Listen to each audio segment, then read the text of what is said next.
Hello, everybody. Welcome to the 61st Krakow Film Festival.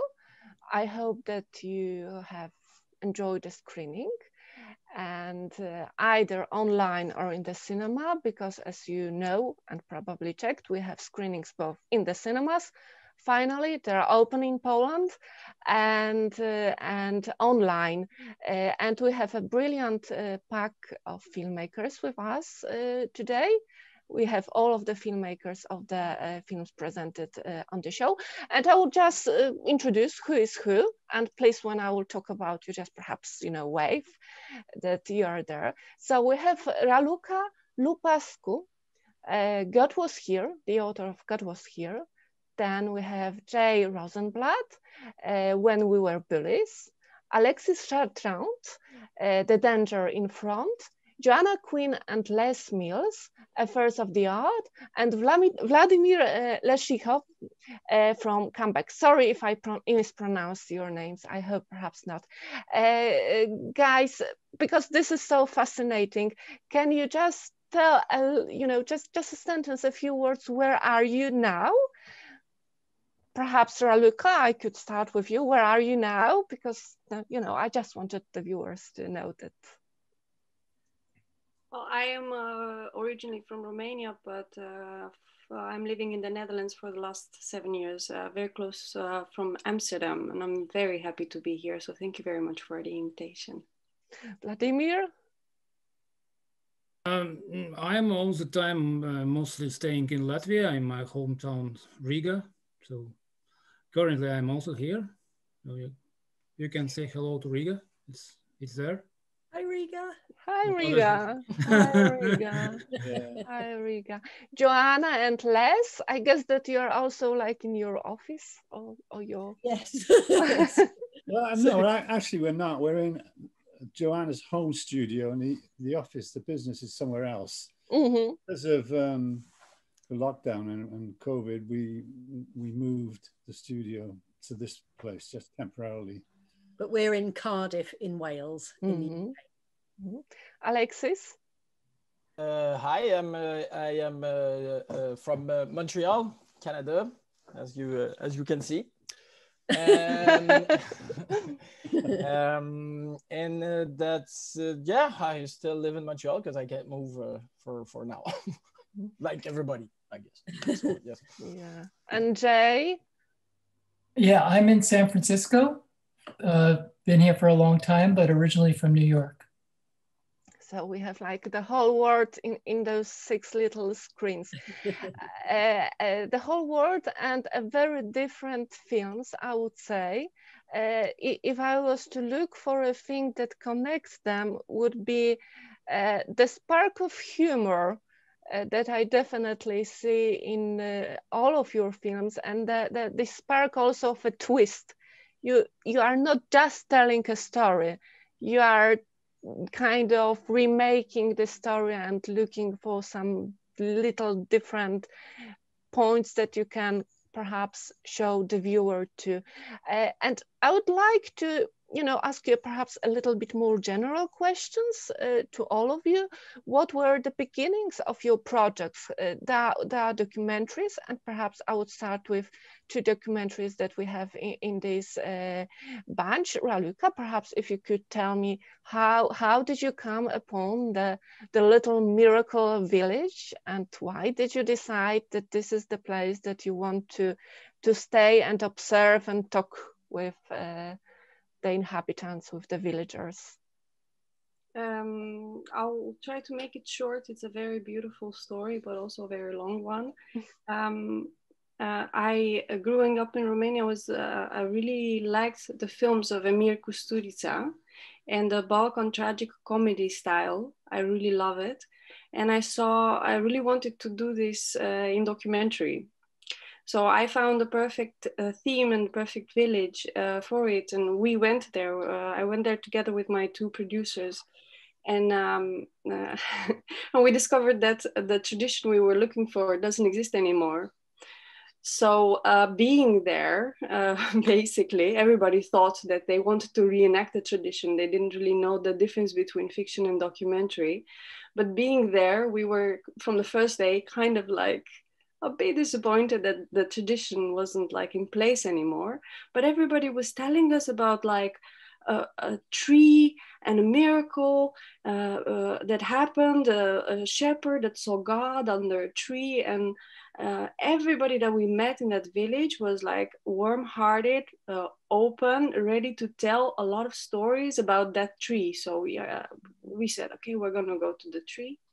So we were lying under the tree with this new piece of inspiration. So we felt something really, really interesting. So we all felt like, okay, we need to tell this story. We had like a unexplainable, mystical, full of mystery revelation, let's just put it that way. And we realized that we needed to go deeper into that story. And that's how God Was Here, it basically was created. And I have to say that I'm feeling lucky that we discovered that beautiful village with beautiful nature, and that everybody was basically kind of like waiting for us to tell their stories. Brilliant, brilliant. And Jay, the story kind of came from your own life, and well, there was this moment that the idea that you should tell a film becoming the film must have been some sort of there was this point that you decided to go into it with the camera. Why did you think that telling the story with a film would perhaps, I don't know, be a stronger solution to the thing, or a more general one also for other people, not only to deal with your past bullying? Yeah. Well, one thing about my film is I think that your questions are kind of in the film and answered in the film, like how it started. Mm-hmm. I think it's a little bit similar to Raluca. Is that how you say your name? Yeah, very good. Yeah. Where several things happened, and there was a moment where I thought, there's the universe is intervening here, and I need to pay attention to that. So this was a story, at least the coincidence story, the amazing coincidence story I used to tell when I showed that other film that this film was kind of based on. And I was telling it to one friend who hadn't heard it a few years ago, and she said, you should make a film about that. And I thought, maybe she's right. And that's when I decided to explore further that incident and look up, try to find my classmates. Mm-hmm. Was it a difficult process to find them? Or was it like actually, you had one and like by a chain, if you have got like a chain reaction that you have found to the other person and so on? Yeah. Yeah, it was not easy, although as you see in the film, from out of nowhere, there was a reunion of my elementary school, which was unbelievable. So that helped a little bit. I was able to connect with some people. That's how I found out my teacher was still alive. Finding her was probably the most challenging because I didn't actually know where to start. But it was a little bit like a detective story, like finding each member. I ended up finding I would say 3/4 to 4/5 of my class. So I was amazed that I was able to, there were things like, I'm not on Facebook or that kind of social media. So that limited me a little, but other people helped me out with their Facebook. And there were a couple of classmates that seemed to have long-standing friendships with many of those classmates, and they helped me too track down some people. But people were all over the country.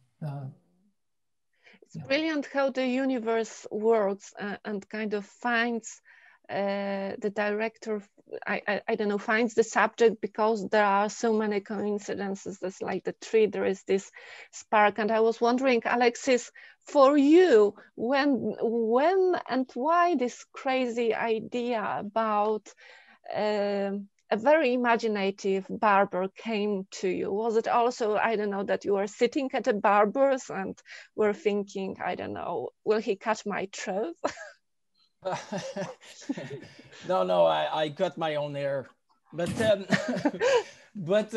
no, when I was a kid, I had a very long time to ride the bus to go to school, and I used to look out the window and I don't know, look at the. You're so bored when you're a kid, you don't know what to do, so you just shoot people. You do it for fun, and when this is my story is adapted from a graphic novel. So when I read it, I somehow made links to that story, and so I went down that path, and well, I made him a bit crazier than he is really, but yes, that was my main motivation for it. Yes. And Vladimir, was it for you that, I don't know, was it your dream to be a hockey player, or was it just one of the dreams and you wanted just to tell this story about what we dream as children and that perhaps doesn't happen but can happen in another generation, or there were some other motivations and inspirations behind?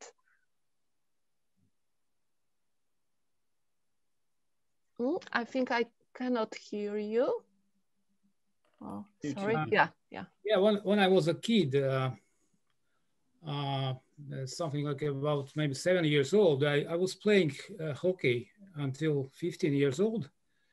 And it was my very big passion. I really was like struggling between arts, because I was also studying in art school, and also playing with other boys hockey, which is quite brutal game. And I remember that I frequently was coming to the school with some damages, some injuries. Like, can you imagine around me, nice girls, boys, drawing, making paintings, and here's one, a white crow with a blue eye or something like that, and it happened to me one day.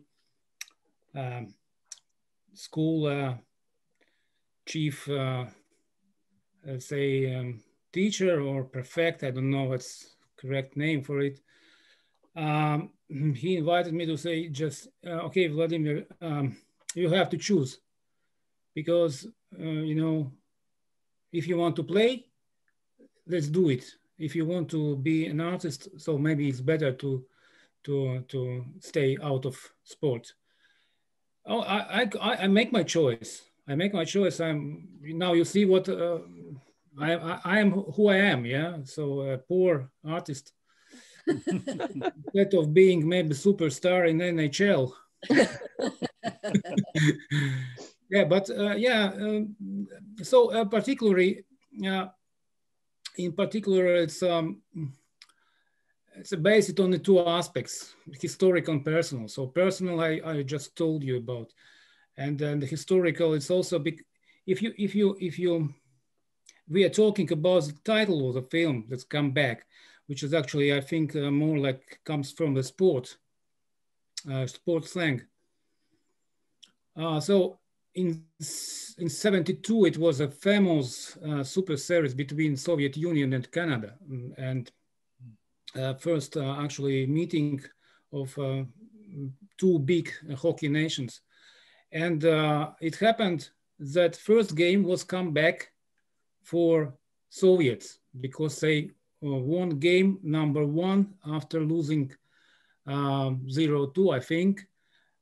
Even in Forum, in this Montreal temple of hockey, they performed the funeral music dedicated to Soviets, because they were sure they will win, but they lost. But finally, Soviets lost the whole series in Moscow in front of Brezhnev. One of hockey. Worse and worse. So it was another comeback, you know, they changed this. It was another comeback. And if we took a personal aspect, so it's for me, it was a comeback because after visiting first time Canada in 2014, of course, first thing they proposed me, do you want to play hockey? Okay, I was standing on the skates maybe 30 years ago, maybe more. No problem. We have some skates from Normand Roger, which the skates were free. I think size is more than my feet. But anyway, I was playing. It was so nice, and since this time I was thinking about to make something about hockey because it's my passion, my childhood passion, and then now I have my kid, my son, young, who is just 2.5 years old, and we are sometimes like in family.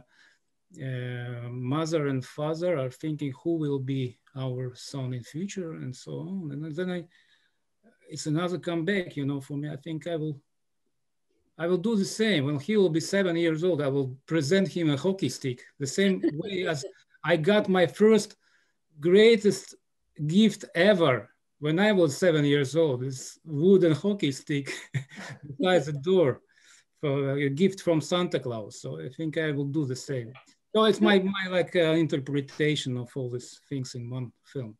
This is such a brilliant story, and this is, you know, a wonderful connection, I think, with Beryl, who is a dreamer and who wanted to be an artist, but life came into her life. And this is a character that this is not a new character for you, Joanna and Les. So if you could tell a few words behind, because I guess not everybody knows that she's much older than just this one film.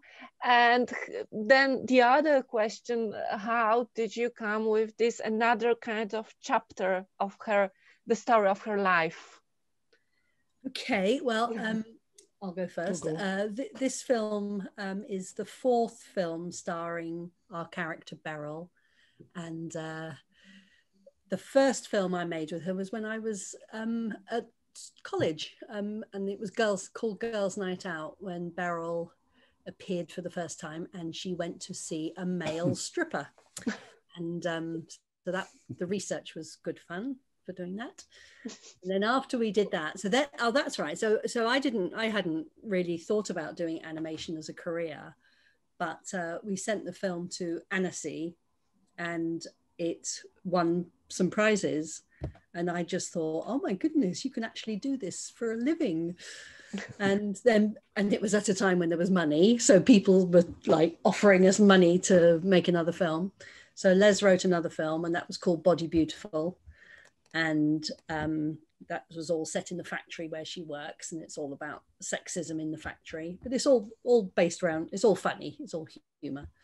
And then the next film was called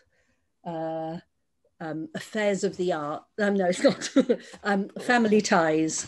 Dreams and Desires, Family Ties. And that was when she discovers filmmaking, and she explores filmmaking. And she's asked to video a wedding, but she's been experimenting with film, so it all goes, and she drinks too much, so it ends up a disaster movie. And then after that, we did many, many years of commercials, and we were desperate to make another film. And so it's been quite a big gap since the last film, but anyway, eventually she's back. Affairs of the Art, where Beryl is back and discovers art. So yeah, I mean, the character has got older and older as we have. Not quite as old as us. No, yeah. So she wasn't that young when, I think she was probably 20 when the first film was made, and that was in 85. Yeah, it's 1985. But now she's 59. Yeah. So you sort of follow her life in the films. You can actually see the development and what she gets into. But it's mainly about obsessions and ambitions and making reference to different areas. The last film, it was, as Joe said, referring to film, mainly, I guess, documentary film and seminal films in film history. So there's lots of references in that film to films which everybody knows about. And this film is just her trying to achieve the ambition that she had and she couldn't do because she got pregnant when she was 18. So it's most of the films that we've made with her have been about that, trying to achieve something very different to what you imagine she would be involved with. She's quite a character, I really think, and her family is also, each of them are quite they are individuals who with their passion. Based on people we know. Well, I don't know. Really, is that so? What do they say about the film? Well, well, one of the characters is very much Les's brother. He hasn't seen it. He hasn't seen it yet. And we haven't told him. Well, I hinted at what's in it. And he was a prime example. He's older than me, and he's a prime example of somebody who grew up with obsessions, you know, a multitude of obsessions from an early age. And some of which are in the film. You see it, you know, graphically. And one of them was, for some reason, wanting to be Dutch, and so he learned Dutch and became obsessed with that. And he's very technically minded. He's like I suppose you call him a geek, right? He's a geek. You know the word geek, right? Yeah. and he was a pianist, a classical pianist. And there's a strange mixture of his obsessions are very, very different. Screw threads, you know, screw threads is another thing that he was obsessed with, and actually wrote a book called Screws of the World, which is, when you think about it, you know, who would write a book on screws, right? We were actually in a meeting once with somebody, and we were talking about it ages ago with some producers from a television company, and we said, oh, and going, oh, and he's written a book called Screws the World. And then suddenly this bloke said, oh, I've got that book. It's fantastic. You know, so there's, you know, as you all know, because you've all got families, in families, you can find every aspect of life and you know, people's habits, people's faults, people's desires. And that's really what feeds our scripts, is sort of acute observation. And I did documentary films once too, and ran a film school. So the references come from, you know, all over the place. Mm-hmm. Obsession is definitely the word for Alexis for your little character, and there is the graphic novel, and I wonder how much did you cut yourself off from the story that you had there, and how many of the ideas really came into your mind. And I also would like to ask, you know, about the form, because there is animation, a little bit of theater, the actor. I was thinking a little bit while I was watching about Dogville and Lars von Trier films, but I was also thinking, you know, about Quentin Tarantino as well. So how did you come to all of it and to the obsessions of the little barber, or not so little, with his huge mustache? It's quite tall. It first started because well, at first I wanted to do a film for my kids, but I'm not sure if this is a kid's story. Yes, exactly, it isn't so. And the graphic novel is horribly violent, so it's all blood and everything. So I thought to myself, what could I do that have the same impact, but it's not blood? So I came out with the confettis, and then I got thinking about the idea of that. Since I'm using confettis, I could use cardboard, and since I'm using cardboard, I could move them. And if I move them, the main character doesn't have to move. So, and it stays in his head. So that was the first idea. After that, his obsession are all mine. No. There's a lot of me in that character. We all had a very troubling pandemic, but I'm okay, just so you know. But yes, I wanted to do a film that well, mostly you need money to make a film, so I thought cardboard is perfect, since you don't have to you don't have to scout location. And afterwards I thought, well, if you don't have to scout location, might as well do it in studio so I can control everything, because I want to be God and everything. No, like every director. Yes, exactly. So yeah, so that's mostly what I did. And then on set we discovered movements and everything. I also slept on set just to make sure everything. It was a 6-day shoot, but yeah, well, you don't need to know this information, but still, now you know. So so yeah, that's pretty much. I don't think I have answered your question. No, you have, and well, I can see that you like a lot of control if you were sleeping on the set. And while I was watching it, I thought that perhaps this is a good idea for a pandemic film as well, because with all the restrictions that people cannot meet in bigger groups, etc., and you kind of move smoothly around it, and you can create everything there. And was it difficult to work with this cardboards and moving it around, and there is like a choreography to the film, I would say? Yes, the mise en scène was a bit troubling, but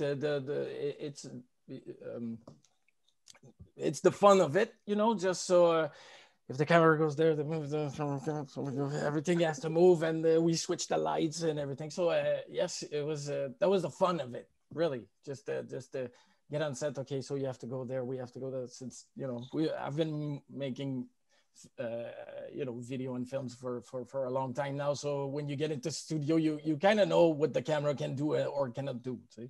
So yeah, so so yes, that was pretty good. But I'm not controlling. Why do you know? No, you said that you have to know everything. Then, well, this is this is your film, and you need to control everybody. I would like to talk about documentaries a little bit, because this is a different set of challenges. And Reluca, we started with the tree and this miracle of the subject coming to you, and you said the villagers were all very nice. I was thinking about, while I was watching your film, about this whole idea about there is the tree, there are some shepherds. I was thinking about the Fatima miracle, that there were also shepherds who discovered. I was wondering if you did some research also behind perhaps was there something in the air that the shepherds have to witness to such happenings, and how did it all move in this village, and is it well known in Romania anyhow? Do people go there to visit? The place. Sorry, a few questions in one, but yeah, I'll try to reply to all of them. So 85 years ago, there was a shepherd that saw a god. God showed to him, and then many hundreds of miracles. Actually, there are agendas with people that have been cured. Everybody knows about it. All the stories, the entire village actually can confirm it, reconfirm it. And it has become a pilgrimage place. So there were moments in the past when thousands and thousands of people actually came to drink that water from the tree.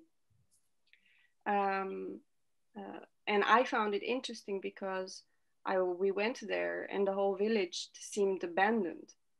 It seemed like yeah, perhaps God was there, but is not there anymore. Their houses that are left behind, their abandoned pieces of land. And that contrast I found pretty much as a metaphor for what's happening actually also currently in the society. The Western world is more materialistic, more consumerism, and spirituality actually like plays less and less an important role. To answer the other question about shepherds, I did a research in the extent that I could have done. I know about all the other pilgrim miracle places actually in the world, and I know that almost in all of the places God showed himself to a shepherd. And I do know that there are also like events described in the Bible, and I also know that there's a symbolistic part, and that's perhaps why knowing about that shepherd that 85 years ago saw God, I was kind of looking for a shepherd from these days to to understand his view. So that's how from one to another, from research, from information, from all sorts of pieces and puzzles of information, we basically got to our main character. And what were the biggest challenges on the work of the work? There were many challenges, of course, because we were trying to say too much. The story is so big. We basically, the biggest challenge was trying to tell 3 different stories in one. A story where 3 characters, very important characters, are nowhere to see in the film. So it is, I guess, finding the right balance between the past, the present, and the village, God, the presence of God, the absence of God, the new perspective on the story. So I kind of like, I learned a lot because I'm always trying to say too much and it's very hard for me to take decisions, and I didn't want to compromise. So in post-production, that became very hard. And Jay, the challenges for you, the teacher tells you that nobody will want to see the film, and I think quite the opposite, and the film is here at the festival, and I think that many more people will also want to see it because this is a very relevant subject matter, I would say, and this is something that we really need to talk about. And I think it's nice to take this different perspective. I really love the ending that we didn't meet Richard, because this is, I think it was hugely important that you noticed it and that you put this message in the film that if he was there at the end, it would be like, again, repeating the situation that there is a whole group telling about the guy that he was somehow victimized and just hurting him one more time in a perhaps not physical way, but in a mental way or another way. So it's a very important message there at the end. The viewers have seen the film, so I think we can talk about it because I hate spoilers. So yeah, this is not just, this is your personal story because you experienced this, you were the one who initiated it, who was in it, but then I think we can read it on, you know, as I said, relevant to what is happening around and how we can bring up our children and what we should notice, what teachers should notice perhaps. Yeah, thank you. I came to that decision while making the film. As I say in the film, I always thought he would end the film finding him and whatever he said, but it became clear that that really wasn't necessary. What? That's all right. Sorry, let me just let the dog out. Hello to the dog. He has something to say. Yes. Sorry about that. Don't worry. Now, we love the dogs at the festival. If we were in person, that would not have happened. So yeah, I felt that actually, once I made that decision, I realized that it actually was a film about us, not about him. And not showing him and just having the cutout of him or blurring his face, I felt that would allow the viewer, the audience, to put their own person in, because everyone, you might have been someone like that, or you might have been someone like the rest of us. And I felt like people could relate to it more. If we saw him, it would be almost too contained and too personal, and maybe not as relatable, not as universal. For me, the biggest challenges were how to bring a certain tone that I was looking for, which was a playfulness, but also a seriousness, and the balance of that. I didn't want to make it too heavy, and I also didn't want to make it too light. Mm-hmm. And also, I made this decision early on with my animator, because he did different styles, and I realized that I really wanted to stick with the class photo and force ourselves to be as creative as possible with just that as the basis. So I think that sometimes when you have limitations like that, more creativity can come out, and I hope that happened. I think it did. Definitely. Yeah. So I think those are some of the biggest challenges. And then just, figuring out how to end it. I wasn't sure once I decided not to bring him into it. And the letter seemed to be a way to do that. Mm-hmm. And the whole form is very interesting, because I guess that because of the fact that your film is so lively, so dynamic, and also that there is so much humor, the opening scene where you try to get to the fence, and later I think it makes it even more powerful, because if you were just sitting there and let us talk about bullying, what do psychologists say, what do teachers say, what do, I don't know, somebody else says, and you would have those talking heads, it would be, I guess it wouldn't be so relatable to the viewers, I guess, and they would just they would distance themselves from the film. And due to the form that you decided to make it this crazy little story, it is much more relatable and viewable, and you can see it like a comedy, and then I guess it will kind of linger with you. Yeah, I mean, I think it's a lot more entertaining than a talking heads doc would be, and I wouldn't make that kind of film. That doesn't interest me. I always like pushing and playing with form. So it turned out the way it should have turned out. I agree. I that's a different kind of film, and that doesn't interest me. I think humor does open people up, so you can get more serious things in.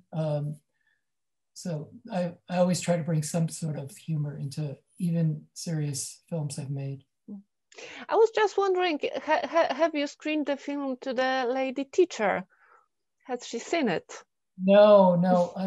Sadly, when I was last year, I was finishing the film, during the COVID, and I mean, it's still happening, but I was doing the sound mix, and so it was the last phase of the film, and I was with the mixer, and we were on her scene, and I checked my email and found out she had just died. Oh, so sorry to hear it. I know, I was really sorry to hear that, because I was really excited to show it to her and see what, hear what her reaction was. So no, I haven't. And you found out as you were editing her scene. That's really spooky. Another actually, it fit the film to have yet another coincidence, let's call it, happening. It was, we were right on her scene, just working with her levels and her voice and some of the sounds, and then I saw that. Yeah. how not to say that the universe is not working when you hear such story happening. It's there. And Vladimir, for you, it's a different animal, I would say. Your animation is more calm. And there is, of course, the story that you told about your dreams, Canada and Soviet, and all the games between Soviet and other countries is like a subject for hundreds of films, and every country that was happy that they won or said that they lost with the Soviet Union. But in your film, what I notice is that you can really say that it has this spirit of the past, of these all post-Soviet countries, that you can see some industrial landscape behind, and you can feel it, that this is not just a film from any place, despite the fact that the subject matter is universal, but it is deeply rooted, I think, in where it comes from. And also I think that Latvian animation sort of school there, I can see it's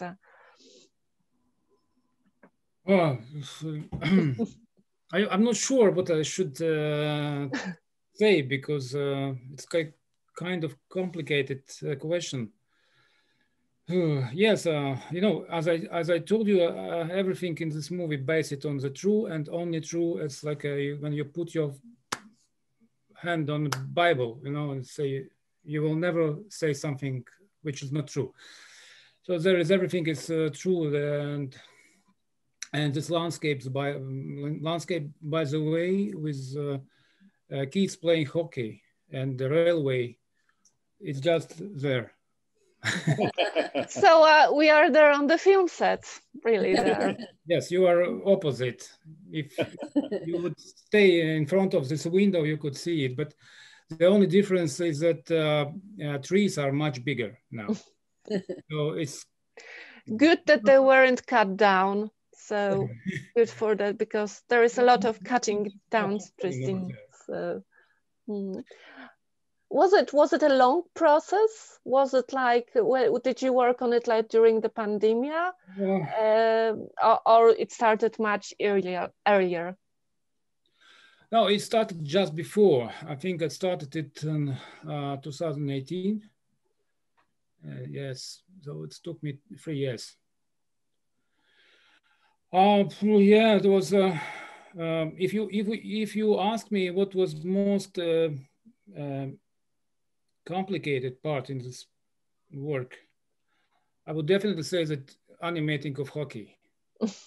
Of course, because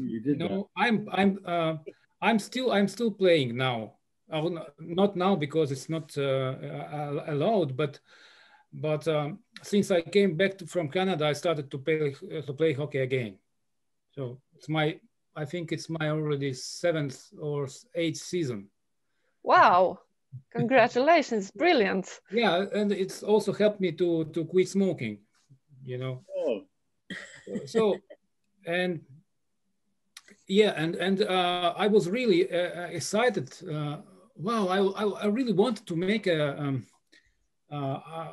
to animate hockey, and maybe to be the first one who will do this. After this Canadian animation Sweeter, probably Alex should know this animation. No, what? No. You mean the author or the animation, the short animation as Sweeter, about Canadian this Quebecan boys, fans of Rocket, Maurice Richard. I haven't seen Sweeter, but I know Maurice Richard, that's for sure. Okay, so where yes, and yes, and I when I was playing, I attached the camera, the small camera, so I wanted to see how it looks from the position of player, but camera was all the time sweating or falling down, so I couldn't do anything with this material. And then I even started to think maybe I have to use video and somehow to draw over or something like that. But you know, I'm maybe too much proud of myself. You know, that I will make a fake animation or something like that. So I decided to go just honestly to animate, and it was horrible.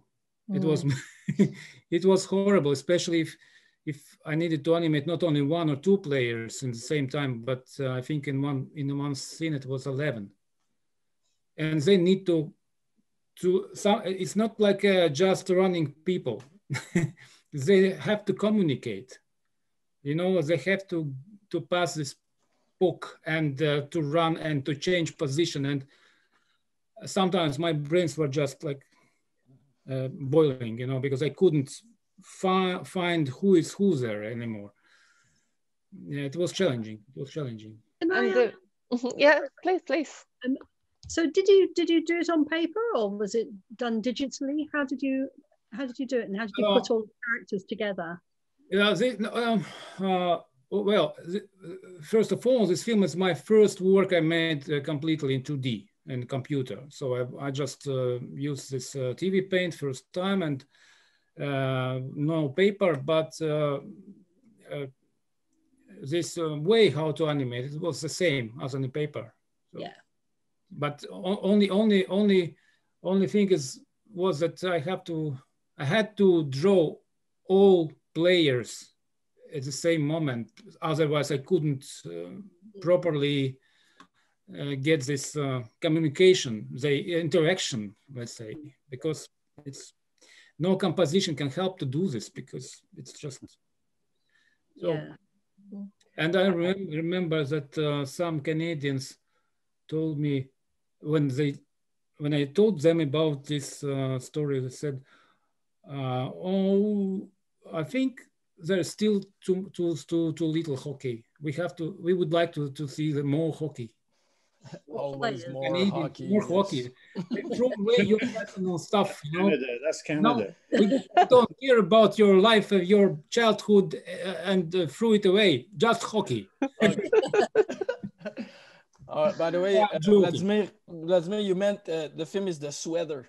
Sweater, yes. Yes, Sweater. Yeah, sorry, the accent. Pardon my French. It's because yes, it's. I think it's the first film they show us in school. Wow. After we learned to skate, we learned to walk, and then we watched The Sweater. So yes. Okay, so we know Canada and the hockey, it has to be it. And the movement in animation, it is so difficult also, Joanna and Les, it is so dynamic, and there were some scenes that must have been also quite challenging for you, with the stairs, for example, the whole body moving all the time.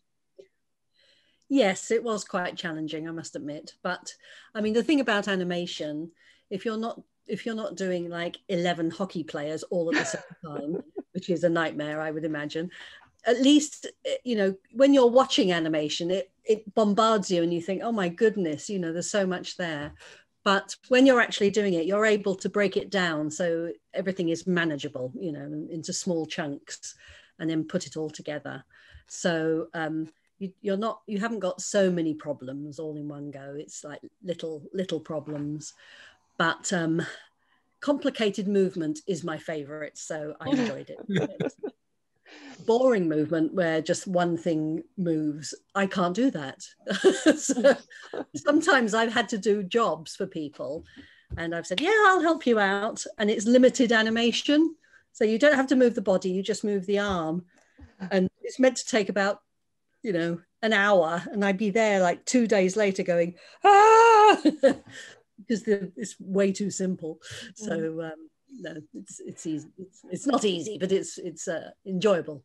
Guys, what was it like for you being so long with the same character? And this is not something that is happening very often, that the animator or any filmmaker for that instance stays that long with one character and rediscovers him or her with every movie. Weren't you teased to, I don't know, leave Beryl behind and let's concentrate on her son perhaps, or whatever? Yeah. Well, this was the first film we brought in, apart from Beryl's husband, we brought in other characters which were family characters, and Lenin, of course, he's in it too. So, yeah. you know, and I mean, that's the wonder of animation. You can do that, you know. So, you know, there's more back history in this film than any of the films we've had before with Beryl in them. There were limited characters. They were in a factory, so they weren't related. But this one, we said, look, you know, we did get a bit fed up with just seeing the character, and we wanted to bring in more images of her life back when she was young. Because the last film we made, it was like video diary of a wedding. And Beryl was the camera operator, which is very, very difficult to do. But it did involve Beryl in every scene, and we thought, and this time we want to, you know, see more of where she came from, what her family's like, what they were into, what their interactions were like, and that's what we did, you know. And so we invented her. And Lenin and Hollywood's career for her sister and everything that could be there is there. Guys, we will have to finish soon, so I would like to ask you just what are your plans? Is Beryl to come back in another movie? Well, we're actually talking about that this morning, you know, and thinking, you know, is it the line? Because the woman the voice of Beryl is now, I think, how old? I don't know, but she's getting old. She's like 80 something. And she's slowed down and her voice has changed. I suppose that's evident if you've seen all films. So it's likely that, you know, if we wanted to use her again, we wouldn't be able to do that. And it relies very heavily on Beryl's voice. She's got a very distinctive and very characterful voice. So we'd have to reconsider that or recast it in some way.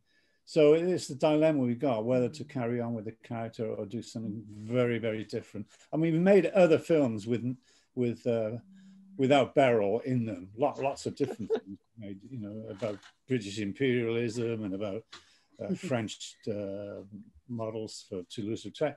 We've done all that anyway, but everybody seemes to like the character of Beryl. She's a sort of she's just brilliant. She's just brilliant. I mean, in one of the interviews, Joanna said that you loved lip sync very much. So I guess, like when you mentioned the voice, that yes, yeah, because originally, when Les wrote a lot of dialogue, and he said, and then we can have Beryl and she can be talking, and I was going, oh my God, no, please, lip sync. And so I fought it and thinking, oh, well, she could put her hand over her face or she can walk past something and walk or something. Change direction. Yeah. Change direction. But I actually really enjoyed the lip sync. She's obsessed. She's obsessed with it now. Because now I'm obsessed. She does it. She does it. So I do everything in the mirror, which is why all the characters look a little bit like me. And so I think if we do something else, I'd quite like to explore lip sync and do more acting, but really, really short and no backgrounds, nothing that takes time. Alexis, what is there next for you? Well, I have 2 shorts coming up, plus a long form. And maybe some time off. Oh, after because pandemic, you could say, you know, it was oh, I took some time off. Well, no, we didn't. Nobody did. So you know, so well, since we don't work in the traditional liberal profession, so we time off, yay, we'll be able to write and not really. So, yeah, not so really. It's all happening now. So yes, so yes, lots of projects on the stove. Yeah, going on. And Vladimir, for you, Not another hockey movie, or perhaps? No. No. So you are now going to be the NHL star finally. No. I'm going to take, after come back, I want to take a time out from all this stuff. And yeah, it was hard work, hard time. I want to take a rest. I'm not ready to start anything. It has to come, I guess. Yeah, you have to concentrate on your physical fitness for playing. I have to spend more time with my boy, with my son. He's missing me because his father is either playing hockey or either drawing hockey. So now some time off. And Raluca, for you, and other subject that interests you that perhaps you are filming already? I'm not filming, but I want to really give it a go again to the Balkan tragic comedy. And I found the perfect subject, and I wrote a really good plan. So I have already a producer, and I'm like in the process of finding co-producers and, you know, research it, go to the next step. And meanwhile, I'm also doing a short documentary about someone with split personality that at 59 old is integrated and has to discover herself once more. And there I'm a little bit more in the process of, basically almost shooting, yeah. And Jay, for you, any other investigation into your or somebody else's past? Well, one of the, I guess, silver linings, if you could say, of the pandemic was I started editing something that I started 17, 18 years ago, which is basically, I've made these, what I would call documentary comedies with my daughter, especially when she was young. And I filmed her every year on her birthday in the same place, asking her the same questions. So I'm putting that together. So that's my next film. Brilliant. I remember that Nikita Mikhalkov, it was Anna, the film that he filmed his daughter, from what I remember. And this is always so curious. Someone mentioned that title to me. I've never seen that, but of course, this is going to be a different story, a different daughter, and different times, I guess. So, but it just came into my mind. Guys, and Joanna and Les, as you said that perhaps Beryl, perhaps not. It's been brilliant to have you. Great that you could make it and come.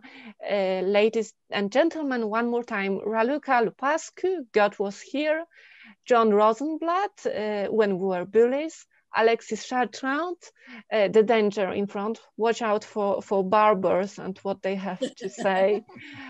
Joanna Quinn and Les Mills, Affairs of the Art, Never Give Up on Dreams, and Vladimir Leshov, Come Back, Never Give Up on Dreams, definitely not. Guys, thank you so much. It's been really great to have you, and there are like 4 or 5 screenings of the blog, so I'm sure that a lot of people will see it. Thank you so much. Thank you. Thank you. Thank you. Brilliant. Brilliant. Thank you. Bye. Thank you. Bye-bye. Thank you.